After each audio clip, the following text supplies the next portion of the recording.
In this Cardano update, we're going to be looking at some data and some comparisons and having a look at how the Cardano ecosystem as a whole is moving forward, because the ADA price is starting to move and people are now obviously excited about a potential bull market like we saw last time. There's a long way to go. As you can see, the previous bear market, it took a very long time, a lot of chop before we got that final move.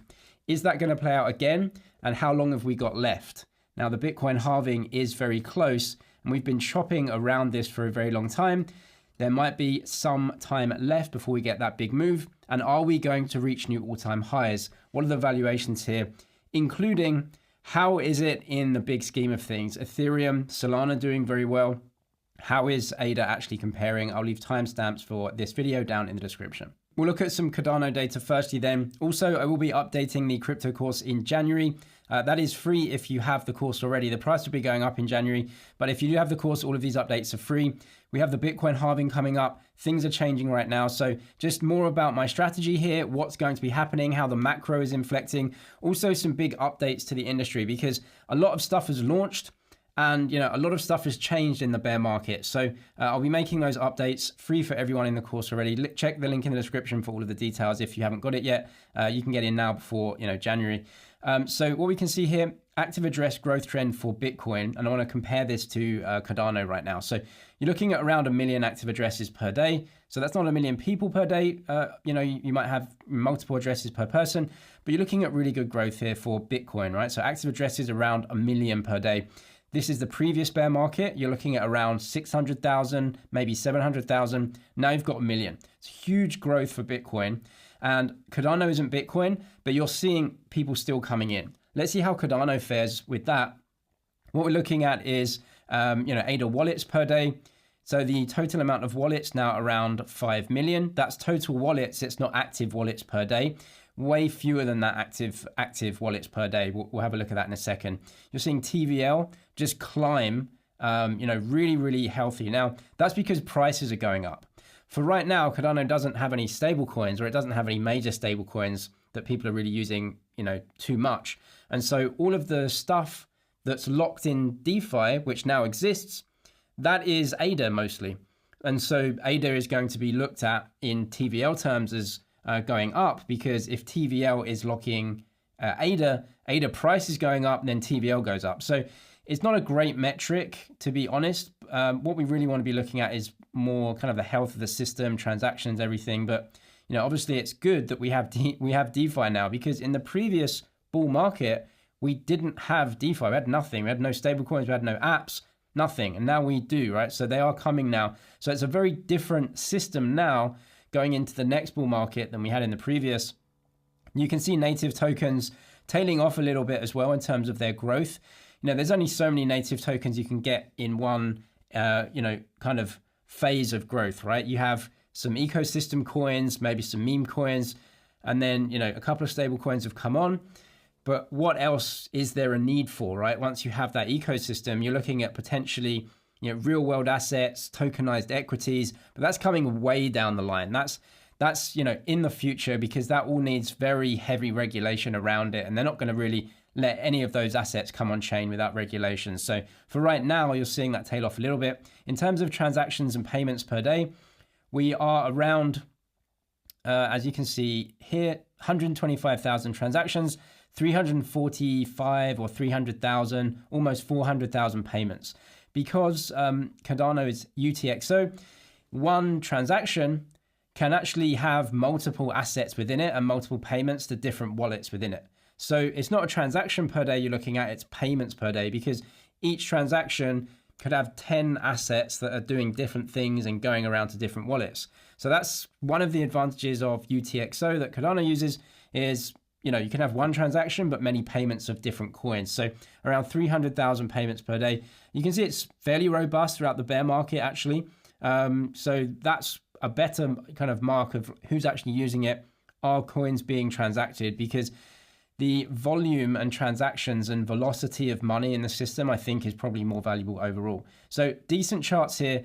Definitely not, crazy, right, in terms of bull market stuff, but pretty solid throughout the bear market, where Cardano basically launched its entire system at the depths of a terrible bear market. So I think that's actually pretty good. That's good to kind of battle test a lot of this stuff. And it's not kind of pumped up on hype. But of course, the system is now there and many people were asleep during the bear market, didn't realize that this whole ecosystem grew up in Cardano. There are many comparisons about Solana, Cardano, Ethereum. So let's have a look at that and see where we are in this race, because, you know, all have done well this year.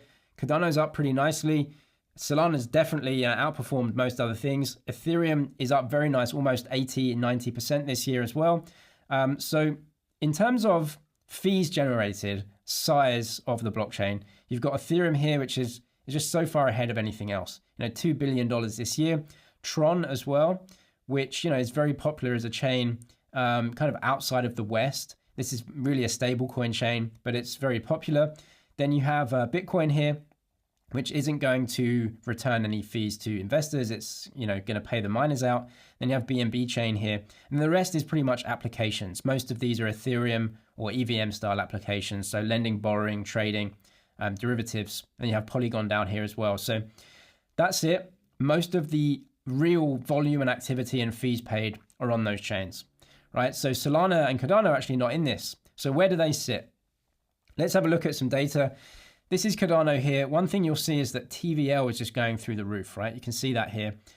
We started off at the tail end of last year or the beginning of this year at 50 million. And now we're at 400 million. That's massive, massive growth in 12 months, right? That's really, really great. Now, a part of TVL, like I said, is if the price of ADA is going up, then that same ADA locked is just going to be worth more of TVL. So it's not really a great metric to look at. You can see volume here. Volume is picking up as well. So there's definitely more volume on chain. I like volume more because it shows real users trading and the kind of velocity in the system, which I think is the thing that's pushing it up, right? You've got amount of users and then the amount that they trade. If you think a blockchain is an economy, it's like a nation state or a you know, kind of network state, then you just need to look at GDP. So how many people are there and how much are they producing, how much are they trading? So I think volume, trade volume as well is very important. We've had a spike because of the big rush in crypto recently. So let's have a look at what's doing well. Indigo, MinSwap, this is collateralized debt. So you're using ADA to collateralize positions in other assets, for example, Ethereum and Bitcoin and stablecoins. MinSwap is an exchange. Lending here, you do have JED, which is 23 million. So still pretty small. Like the amount of applications, you're really looking at a top 10 that are fairly big and then not much else. But there's a lot coming. You know, Cardano is just very different than Ethereum, which is much more mature. You have way more applications. But you have the primitives here and, you know, they're very early on. Active addresses, 50,000. So let's have a look at that compared to Solana. I think this is really good growth. We're still in, you know, we're not in a bull market. We're just maybe coming out of that, maybe testing it. But the real bull market comes when you get that flood of new users. So 50,000 users. Now, if we look at Solana here, looking at active addresses around almost 300,000. So you may say, wow, Solana's just, you know, got more users than Cardano. I don't really believe this actually, because what's happening on Solana right now is a huge push from Solana Ventures and the VCs to try and get Solana in everyone's minds. Visibility is important. So right now, loads of Solana applications are going through kind of airdrop season. And an airdrop is where you just give people tokens, right, as an incentive to use your stuff. So you're paying people to use your things. Well, that's not real growth, right? Now, that is a way to try and get yourself kind of in the mix. And it has worked, right? Because everyone's saying, oh yeah, Solana, of course, Solana's back. Solana's like the third system. That's only because the price has gone up from the bottom around 5x, right? So price leads narrative. And so they are, as venture capitalists, when they've got loads of these tokens, right? They've got so many Solana tokens. They're like, how are we going to get the price up? How are we going to get this system out there? Because the business model of a venture capitalist is to invest in a project team early on when they don't have a product. So you're just giving them money. They create the project, they package it up, and then they bring it to market when conditions are good in order to get a good price for that token. And that, as a venture capitalist, is perfect for you because you've got these tokens at cheap prices and then you'll bring them to market, and sell them for higher prices. That's the business model of venture capital. That's what they're doing right now, right? Because they saw the market starting to turn around and they thought, we're gonna hit the button right now. We're gonna do airdrop season right now. They could have done it 6 months ago at the bottom of a bear market. Of course, they don't want to do it then because that's not good business. They want prices to be up. They want sentiment to be changing a little bit. And now we're going to pump this thing. We're going to get everyone excited about it. This is the venture capital playbook. Happens every single time. This is what's happening. Now, I'm not saying that as kind of a bad thing. I wish Cardano had more of this. I wish Cardano could be more visible and have that as well. But these two systems are not the same, right? If you look at Solana, Jito right here, which is a huge airdrop, right? And fair play, they've made some of those holders very wealthy, giving literally tokens away. But it was quite strange that Jito, this new token, within like a few days of the airdrop, is listed on all of the major exchanges, right? Binance, Bybit, I think even Coinbase, right? Listing this. How does that happen? Well, they know everyone, right? The venture capitalists, they know everyone at the exchanges. They're working together to bring this to market to make money. Cardano, they couldn't get anything listed if they wanted to, right? Because the apps that are being launched there are from small developers. They don't have the big venture capital behind them. So two different systems. I'm not saying one's bad and one's good, but there's two big differences here. So this is like the Venn diagram that I drew here, which is these are not the same systems. Solana, Anatoly. Now, Jito, who are the biggest investors in Jito? Solana Ventures and Anatoly, right? The Solana co-founder. So they just happened to invest in this when there wasn't a token early on, built it up, brought it to market at the perfect time, pumped up the price, we got loads of money. That's very different than Cardano. Whereas if you're a developer on Cardano, you're looking around going, please, sir, can I have some more? There's no money around. There's no venture capital. Now, Wave Financial is a venture capital fund, but they're very, very slow on the trigger in terms of giving money out. And then you've got Catalyst as well, which is, funding from the community, which is very, very slow and sluggish as well. So a big difference with Cardano, IOHK saying, we just developed the tech. We want the best tech possible. And we're going to have these robust systems. And they've built that. Solana is just like, get products to market, bring it out. The blockchain is kind of a lost leader. It's just like fast and cheap. We just need it fast and cheap. We need to bring stuff to market. We need to bring apps to market. We need to get these tokens out. They are literally chalk and cheese. But funnily enough, I think the users on the systems are around the same, right? So let's say maybe 30 to 50,000 actual humans are using this chain, not dissimilar to Cardano. Massively different in the way they're coming to market and what they are. So many people, they look at Cardano and they think, why is Cardano up there? Like, we never see it. It's not visible. That's because the venture capitalists are not in Cardano. They don't have any ADA. They didn't invest in any of their projects early on. And so what they're doing is their business model, the venture capital business model, which is trying to pump tokens and sell them for higher prices, right? That's the venture capital model, and that's happening on Solana. And yeah, I wish some of that came to Cardano, and I'm sure Solana wished some of the Cardano blockchain stuff was on their end as well. But they are so different. I don't know which one is going to win longer term. Now, in terms of comparing that to Ethereum, it's not even the same, right? Ethereum is like a collection. It's the system that all of these different crypto counterparties have assumed as the way that they communicate with each other. Coinbase, Binance, OKX, Bybit, right? They've all said, we're going to develop on Ethereum and we're going to communicate with each other on Ethereum. Ethereum is so large right now. And the reason it's expensive is because financial institutions use it to communicate with each other. Retail investors like you and I, we should not be using the Ethereum layer 1. It's not a blockchain designed for us. Retail users get pushed out to the edges of a system which are more centralized and cheaper because that's what we usually want. And if you want the most decentralized system, then you can use the L1, but you have to pay for that because you're competing with institutions that are trading hundreds of millions at a clip. So it's really the retail-facing assets, Solana, Cardano, which are a little bit cheaper maybe, And, which one is going to win longer term out of Solana and Cardano? I don't know. But, it's an interesting difference between venture-backed, firms like this and maybe Cardano, which is a little bit more kind of community grassroots up. But it's never going to have the speed to market like something that Solana has. Let's get on to stablecoins then, because it's such a joke at this point. I mean, it's really just embarrassing. How the hell have we not got stable? Like, what is going on here? It's a top 10 ecosystem. It's a smart contracts platform. Everyone's got stablecoins. What is Cardano doing? What's happening?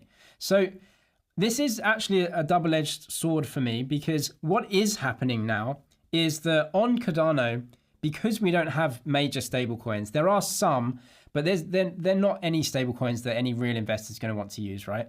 Like if you've got 20 million, 50 million to invest, you're not going to be using JED, okay? You just can't. It doesn't have the size, the scale, the volume. You just can't do it. But what is happening here is that ADA is being used as the base currency on Cardano. And I don't think that's a terrible thing. That currency-like aspect is kind of the reason we're all here, right? And so because we have a lack of stablecoins, you are seeing every trade being ADA. That's the base currency that you're valuing other things in. But once stablecoins come around, I'm sure people are going to move to stablecoins as well. So let's talk about stablecoins. This is one of the projects on Cardano. I don't want to promote these guys either. I have no connection to them. I don't know their story, but they do want to be the first stablecoin on Cardano. You see the initial launch dates in the US, which are these ones in blue right here. Now, I presume this is for on and off ramping, in terms of if you live in these states, you can easily on and off ramp to them, and then they create the asset on the blockchain. Of course, once a stable coin is on a blockchain, then it's a public asset, and so anyone could use it to trade, and so it may proliferate that way. But these guys have delayed their launch. They said it was coming in December. Now it's not going to be in December. That's typical of, what happens with this type of stuff. Just to, make a comparison with Solana as well. Silicon Valley, huge amounts of money pouring in there, stable coins, getting all the tokens ready. These guys are having to scratch around for, equity investments because they don't have enough money for their business. So that's the difference between Cardano and ADA, Cardano and Solana. We need stable coins. They don't exist yet. We need USDC. We need USDT. Good luck to those guys. I hope they do well. But in terms of what people want to invest in or use, it's Tether and Circle. You can see the market caps of these, 90 billion here, 25 billion. And then the stable coins just fall off a cliff, right? So there's a long tail, but the vast majority of market cap value is in these two coins. You need these two coins if you want value to flow into your system. You see what Circle are doing right now? They're basically a bridge now. So you have a centralized bridge, which is the stable coin between all of these different blockchains. So people don't have to use bridges between blockchains. They can use USDC.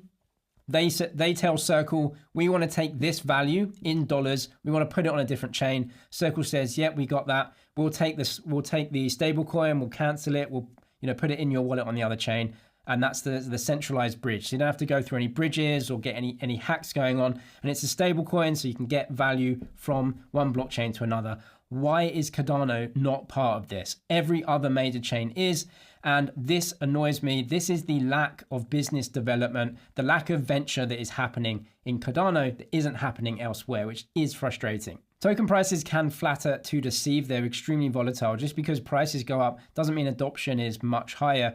What we've seen is adoption is actually really slow. You're measuring crypto users in the hundreds of thousands, not millions. Bitcoin has 1 million active users, but under that, you've got very small amounts, right? Tron and Binance Smart Chain have around 1 million active users per day, and that's it, just 1 million, right? So other applications have tens of millions, hundreds of millions. So, it's a very small industry still, and adoption is very, very slow. This stuff isn't quick, right? Financial primitives are very, very labor intensive, difficult things. And so actual adoption is very slow. What we're seeing here is Cardano BTC. The lows here are actually in an uptrend. So that's decent for ADA, potentially another low here. So you're seeing lows, through sell-offs, just starting to make higher lows versus BTC. Although to be fair, this isn't really going anywhere versus Bitcoin, right? You've got the two highs right here, which, are not higher as well. And then you've just got, a lot of trend, bull market, bear market here, and kind of not gone anywhere versus BTC. So it's kind of keeping up with Bitcoin in terms of its adoption as well. Like I said, they're just two different size systems. You're just looking at the delta between them. Can Cardano have more actual growth than Bitcoin over a period of time? That's why you'd put the dollar in ADA and not BTC. For right here, ADA is one of the top systems. It's definitely way different than the others. It doesn't have as much venture behind it, but it has more grassroots and, obviously a very loyal following, which is very similar to BTC as well, which is why so many people have Bitcoin and ADA. If you want to check out the Crypto Investor course, I'll be making updates in January. Price goes up then, but you can get in now. You can just have a look via the link in the description, all that you get in the course. It's going to be a big year in 2024. I'm James, this is MoneyZG. Cheers for watching, and I'll see you in the next one.